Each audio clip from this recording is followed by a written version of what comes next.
Welcome to Apricus Weekly. Today I have the pleasure of introducing Katherine Lubar. Katherine, thank you so much for joining me. You're very welcome. Happy to be here. And where are you calling from today?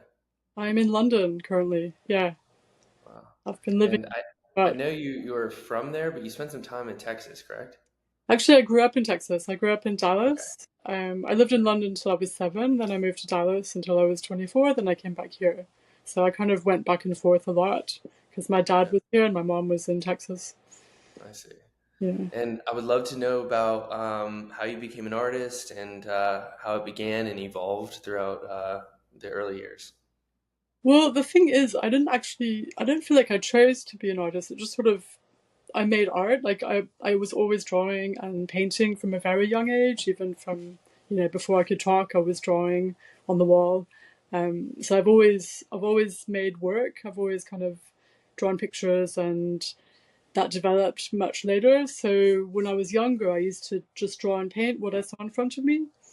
And then once I was a bit older and finally had a studio, then I kind of was able to distill and figure out what I was actually interested in, and that took a long time to develop, to kind of work out what my focus was. Sure. Yeah. And did Texas and London each have a unique role in shaping um, your work and your career? I think in terms of my work, definitely Texas, because I'm really affected by the light. So where I grew up, I don't know how many of the listeners have been to Texas, but the light's really strong, and you get these amazing shadows, and the buildings are quite modern because I think they were mostly built in the 50s. So you get all these like straight lines and sharp edges. And so I think that's affected me subconsciously. So even though I've been living in London for 28 years, I'm still painting that way, like that sort of harsh light, shadows, very strong shadows, almost like they're objects. And the ones, I remember the ones in Dallas, they would feel like the light would feel like it hits you, like a physical force, and then the shadows looked like objects. And so I think in all my paintings, I kind of paint shadows to be as if they're objects, as if they're an actual physical entity. So yeah, I think definitely. And for those not familiar with your work, what is primarily the subject and the themes that you create? For me, the main subject would be light and shadow, like two sides of the same coin, and the way that that interacts with architecture and the built environment. And what I really like is refraction. So when you get a light pattern or a shadow and it refracts over some steps or over something, an object, and then you get all these different shapes that are connected to the original, but are obviously different. They're morphing into something else. So that's, yeah, that's what I'm fascinated by and always have been, I think.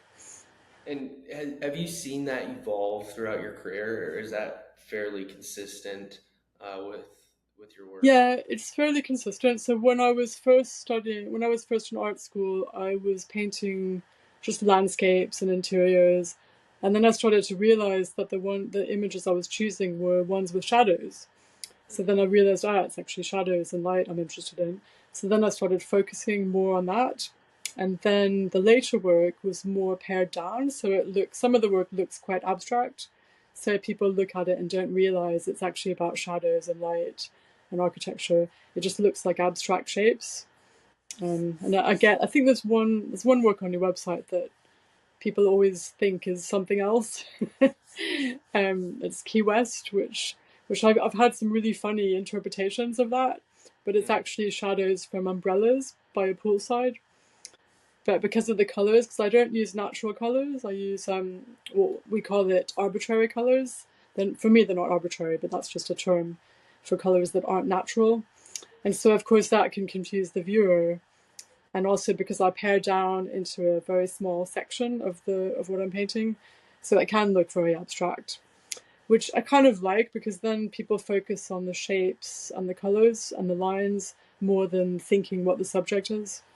So it's nice to be on that borderline between the two, abstraction and representation. And what thoughts and emotions are you trying to evoke with the viewer, if any at all? I don't think I'm trying to evoke thoughts or emotions.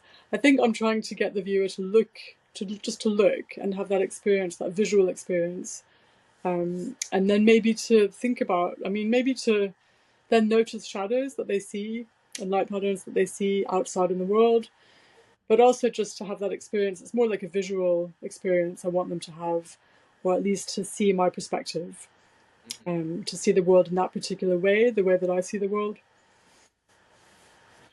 Can you take us through your creative process in developing a piece of work and what that Sure. time looks like? Yeah, so I start off, I usually see something, maybe it's outside on a building or even on TV or in a magazine, and then I take that and I do lots of sketches. So I do lots of pencil sketches and work out the composition of what's the best way to pare it down and just get the most essential element of that.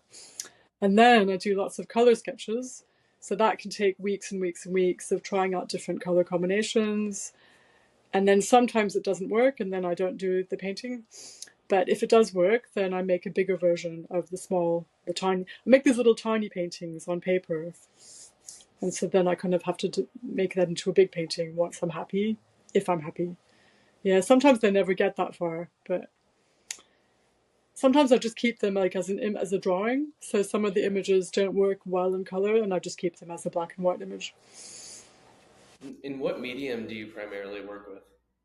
I mostly use acrylic, and I used to make a lot of works on panel, so acrylic on panel, and then I started working on canvas about maybe 8 years ago actually. I did actually no, I did aluminium first. I think you call it aluminum over there. So I did those for a while on metal, and then I started working on canvas and linen, and I quite like that because my work is quite hard edge, so it's quite nice to have the softness as a something else. So it's not all hard and sharp. So you get the softness of the canvas when you look at the side, and also the way it's stretched. Yeah, so you kind of get that combination of soft and hard at the same time. Very interesting. Yeah. In your education or personal life, who and what has been a major influence for your work? I think when I was younger, I was really influenced by Edward Hopper because he painted light, and that was his thing as well. And so I wanted to paint like that, but just without the people, because I didn't think you needed the people. I thought it's good just to have the light and the shadow.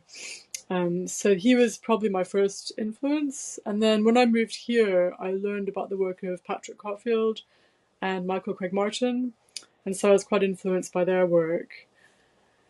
Um, I think that's probably. And in terms of like the old masters, I really like De Chirico and Vermeer. And Mondrian, so you can probably see a connection with those. Yeah, absolutely. Well, Catherine, it was a pleasure chatting with you, and I'm so happy our audience got to hear from you directly. Yeah, well, nice to be here, and thanks very much for the time. Of course. Yeah.